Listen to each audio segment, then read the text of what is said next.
കോഴിക്കോട് കൊയിലാണ്ടി താലൂക്ക് ഹോസ്പിറ്റലിലെ കെടുകാര്യസ്ഥതയ്ക്കെതിരെ പ്രതിഷേധവുമായി ബിജെപി രംഗത്ത്.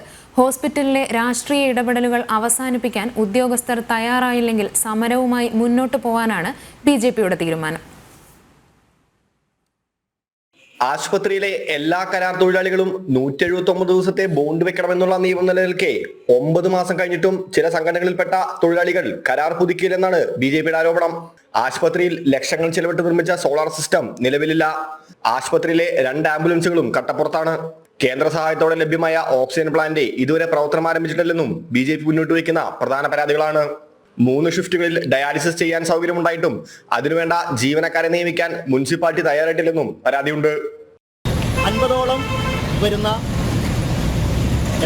എംപ്ലോയീസ് ആണ് ഇവിടെ താൽക്കാലിക ജീവനക്കാരായിട്ടുള്ളത്. അവരെല്ലാവരും 179 ദിവസം കഴിയുമ്പോൾ എഗ്രിമെന്റ് പുതുക്കണം എന്നുള്ളത് നിയമമാണ്. പക്ഷേ എന്നാൽ അതിൽ 30 പേരോട് മാത്രം എഗ്രിമെന്റ് പുതുക്കുകയും ചില രാഷ്ട്രീയ ബന്ധമുള്ള ആളുകൾ എഗ്രിമെന്റ് വെക്കാതെ ഇവിടുത്തെ മാനേജ്മെന്റിനെ വളരെ വലിയ രീതിയിൽ പ്രഷറൈസ് ചെയ്യുകയാണ്. 12 പേർ ഇതുവരെ എഗ്രിമെന്റ് വെക്കാത്ത സാഹചര്യത്തിൽ കൊയിലാണ്ടി നഗരസഭയും MLAയും വരെ ഇത്തരമായി നിയമവിരുദ്ധമായി പ്രവർത്തിക്കുന്ന ആളുകൾക്ക് യോജിക്കുന്ന തരത്തിലുള്ള തീരുമാനങ്ങളാണ് എടുത്തിട്ടുള്ളത്. മോർച്ചറിയിൽ ഫ്രീസർ പ്രവർത്തനമല്ലാത്തത് കാരണം പോസ്റ്റ്മോർട്ടത്തിനായി മെഡിക്കൽ കോളേജിനെ ആശ്രയിക്കേണ്ട ഗതികേടാണ് ജനങ്ങൾക്കുള്ളതെന്നും BJP ആരോപിക്കുന്നുണ്ട്. വിഷയത്തിൽ അടിയന്തര പരിഹാരം കണ്ടില്ലെങ്കിൽ ശക്തമായ സമരങ്ങളുമായി മുന്നോട്ട് പോകാനാണ് BJPയുടെ തീരുമാനം. ജനം, കോഴിക്കോട്.